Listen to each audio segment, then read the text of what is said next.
In this second segment in our conversation with J.J. Johnson in The Long Way Home, we're going to be rediscovering Jesus and what is the information and what is the truth that J.J. found. So finding the Urantia Book wasn't the end of J.J.'s search. It was the beginning of a completely new worldview. In this segment, we'll explore how science and spirituality stopped competing, how Jesus became more real than ever, and why truth doesn't ask us to choose between faith and reason. So JJ, tell us, what did you find in this part of your life and in this book? Santiago, I've been very blessed. And like you, I started from the forward.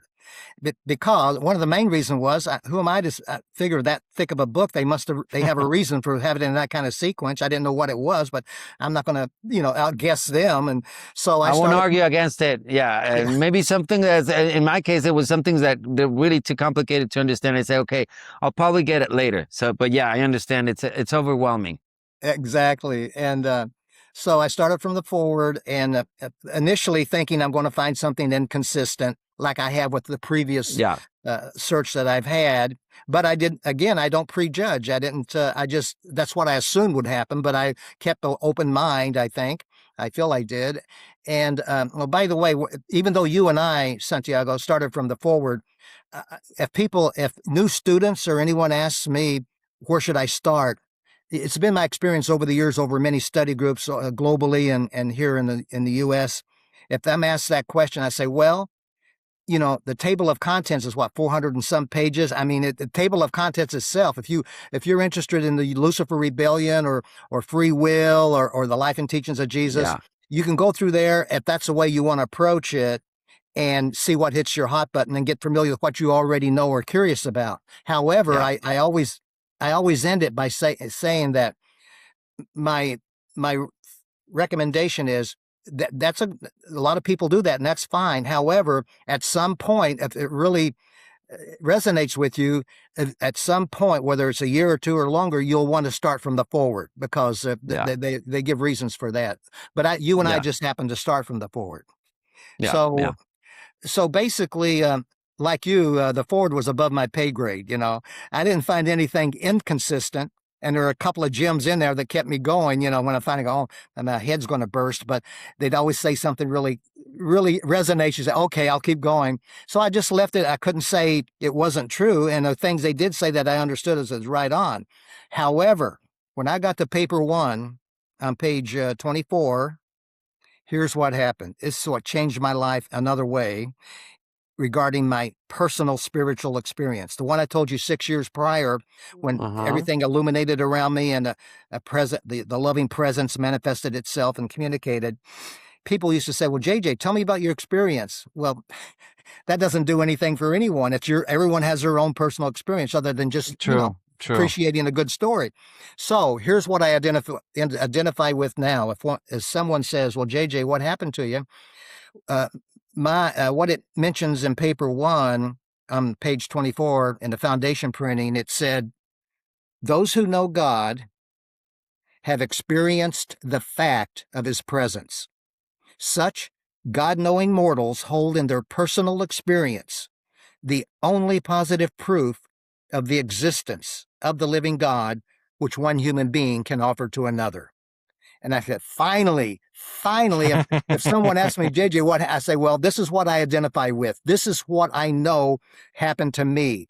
And I know no human in and of themselves could have written that by themselves. So page 24, I was hooked right away. I didn't make a decision on the whole book because I hadn't read it yet. I read the book the first time in 6 weeks, cover to cover. I had free time. I wasn't married. My two sons were not, I wasn't there yet. So I had the free time to do that. And so anyway, that's the approach I had. Well, that's very interesting, JJ, and you found a definition straight away, and that's, I think, one of the things that also is so meaningful to me and to many UB readers is, the clarity that it brings to some concepts, maybe to something like you're saying, this certainty about the experience that you had, and like you're saying, it's your experience. And I've had many different and different, let's say, intensities of spiritual experiences, but nonetheless, they're yours. But that certainty that you're mentioning, of it belongs to you, and you cannot explain it. I have a good example, or something that I like to do. When I'm having a conversation with somebody that's doubtful, about God and everything. And, I say, well, how do you know? They ask me, how know God exists? I say, well, I can feel him. Well, really, you can't feel it. I mean, if you can't see him. So I said, well, close your eyes and give me your hand. And I start touching, and just playing with her hand. So what am I doing? You're touching me. So how can you know if you don't see me? If you're not seeing it, because I feel you. It's the same thing. It's a different type. It's not physical, but it is a presence. It's something that you feel, and I can relate to your story in that sense. So now that you found this and you started looking into the Urantia book, and many things are rediscovering or redefining, which is what happened to me in my case. I rediscovered Jesus in the extension that he was, the great, the full extent of what he was. What is it that you find in this part of Jesus, in this rediscovering Jesus that you're talking about? Well, by the way, I like that metaphor, that example you use about touching and close your eyes. You Isn't got it some good good? ones. Yeah, I'm going to use it, yeah, so I'll, yeah, I'll give yeah. you credit if they ask me, but I borrow from everybody, and that's No a good worries. one. I don't remember whom I got it from, but I was in my teenage years, and it was like, oh, that's interesting. Yeah. Uh-huh. Well, Santiago, a lot of truth seekers and people that discover the Urantia book, they gravitate fairly quickly to part 4, which is Mm-hmm. understandable, the life and teachings of Jesus.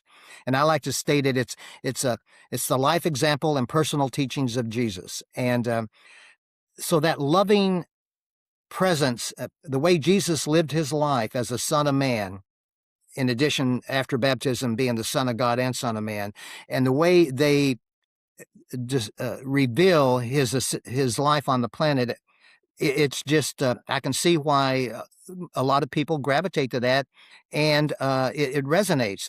But I was left with a dilemma in the beginning because I'm reading sequentially, and I was looking forward to part 4, but I You wanted weren't to. there. I Yeah. wasn't there yet. So prior to that, everything was consistent with truth, beauty, and goodness. Okay. It had it was consistent with truth, beauty, and goodness. And we describe it nowadays, it's a transcendent literary masterpiece. I challenge anyone, if you're thirsty for truth and you're curious, if you're not familiar with your Urantia book, then it's something I would recommend. Then it's a personal experience. You got to decide for yourself. I leave it at that. But so when I had my personal experience, Santiago, I'm thinking, well, wait a minute. Not everyone has a personal experience like that. They're God conscious through living faith. So I'm thinking Okay. now, so I'm thinking to myself, well, God doesn't love me more than anyone else, or vice versa. So what about the folks, the Christians and other religions and people that are spiritual, and they believe in God, and they don't have an experience of their own, like similar to that, like I had? It's the Mm-hmm. living faith, and that's why at the end of 2,097 pages, the Urantia book uses the word otherwise. Otherwise, the experience of faith is the assurance of God consciousness. So, in my mind's eye, there are two ways we can become God conscious: experience the fact of the Father's presence, like I did. Otherwise, the experience of faith, and that's equally real. They both achieve the same purpose. And when they talk about faith, you're talking about living faith, the experience of Yeah. faith, the assurance of faith, the conviction of faith. And that's what Jesus did as a son of man. He lived his life as if in the presence of the Father by living faith. And we can all do that in this day and age. And we draw up on the spiritual insight of our indwelling spirit, and able to access that with our free will, and recognize, why should someone shut their eyes when truth is knocking at the door? So it's one of those that are ready and curious and searching for truth. Uh, no matter how poorly I describe it or eloquently someone just mentions the Urantia book, if they're ready for it, they're going to do like we did. They're going to check it out. If someone's not ready, no matter what you say, they're not ready. It's just can't do much Yeah. about And And what I always try to point out is that this isn't doing without or supplementing anything that you've already have in as a spiritual basis, as as your religion, because that's one of the things that we discuss and we present, the personal religion. It's that personal relationship. So really there's like you were saying, it's very personal. It's dependent on each one, but I like what you were saying about living faith, and this is very important because through this agency, I think, through this living faith, and faith requires courage. So that's why I want to bring this up, through this living faith of, trusting in that, if, like you're saying, if the universe is based and is constructed within truth, beauty, and goodness, as long as your will or your intentions are good will, then that you're trying to get the best and do the best, then there's going to be a good result. And that faith that you're putting in God, and not only just putting faith and taking back and letting God just do the work. You have to put in the work. You have to do that effort. It's putting that faith. I like a lot of the time what Jordan Peterson says. You have to have that faith, but you have to put that action. You have to put that intention and move that forward. So I think this is important in how you can reach that connection with God in this living faith as well. Very good point. Thanks for sharing that. Yeah, when we have the experience of faith, and we become God conscious in that manner, it motivates us. We experience the love of the Father within, and it's so powerful. We got to share it out. We can't. We don't feel. It doesn't feel right until we have that joy of free will loving service, and that's Yeah. why you see the folks that are on fire with it, because they had the experience, and they're not satisfied until they live it out. Yeah. Yeah, and that's I like that you pointed out, and there's different ways of exercising this, or service, and of doing service. And some can be very effusive, or very very out there, but there is a longing, as when you start to realize these truths, and all the fruits that you can get from this personal relationship with God, and sharing, and that's part of what the whole gospel, or the whole idea that that Jesus came to bring about God, his fatherhood and the brotherhood, and how we, in serving our brothers, and in bringing, just a little bit of our experience in sharing, and making, a little grain of sand in their experience, that is so fulfilling, and so enriching, for at least for me in my life, to share and to grow with our brethren. Beautiful, yes, and this is a testament right now that what you're doing now, taking all these interviews, you're making it available. This is your gift that you have to me, along with Derek Samaras and Paula Thompson and the others that are now doing these interviews and podcasts. Is just getting the word out. So we want we have that desire to share the love, and this is just a wonderful way to do it. And by living faith, becoming God conscious, you can tell by the fruits they bear. It's spiritual, so they bear forth spiritual fruits. That's the proof in the pudding, and that kind of thing.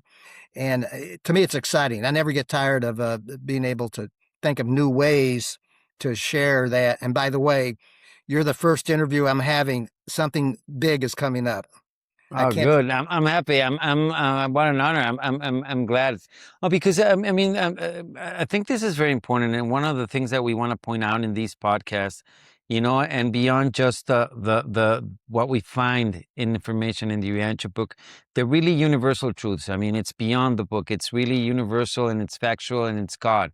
So as we have these experiences, and we have these conversations, especially with someone like you, who's had this long story, and experiences from one pole to the other, it's really shows people that they can also relate. They find themselves in a similar situation, how they can find in the exercises, and not only going to the book, but in sincerely having that sincere heart. I think is very important. When you really open up and say, I want to receive God. And that's what happened to me. When I was in church, close to my 18, 19 years old, I got to a point that said, a lot of people here are trying to get away from the devil and rather tend to come close to God. It was, if I check the box and I go once a week to the church, I'm not going to hell, but I wanted to have that connection. So in that sincere longing is that I found the book, and the book is, a huge tool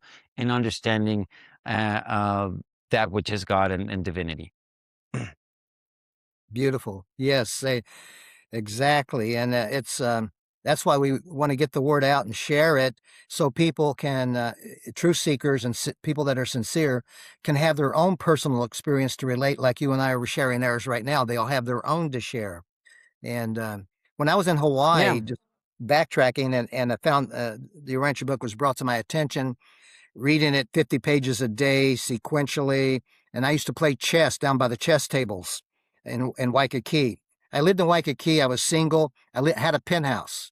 Of course, I didn't have any Okay. money, so I'd rent out the other 2 bedrooms. And if I'd had $1 million, I couldn't have lived any better. And I go down and play chess at the chess tables, the speed chess, 5-minute games. And Yeah. I never won a game because those guys were rated and all of that. But anyway, the one of the chaps that I was playing chess with, he had the Urantia book as well, and he'd set it on the side of the chess table, and tourists that would walk by Waikiki by the beautiful weather and everything, and every now and then some tourists may look at him and say, "What's that book about?" or "What is that book?" And this guy would, under his breath, he would whisper where you could barely hear him. He'd say, "It's your answer book." And they say, "What'd you say?" And he says, "Oh, it's the Urantia book." So I've heard stories like that Yeah. that just Yeah. cracked me up over the years. I got plenty of those to share. Yeah. Oh, an interesting. Wish I would have been there in those times in the 50s, playing chess in Hawaii. So it's an interesting story, JJ. So before we move to our next segment, anything you want to point out before we close in this part? Well, you left us with, I've discovered the book. It took me page 24, and now I'm on the fast track. Can't wait to finish the whole thing. And I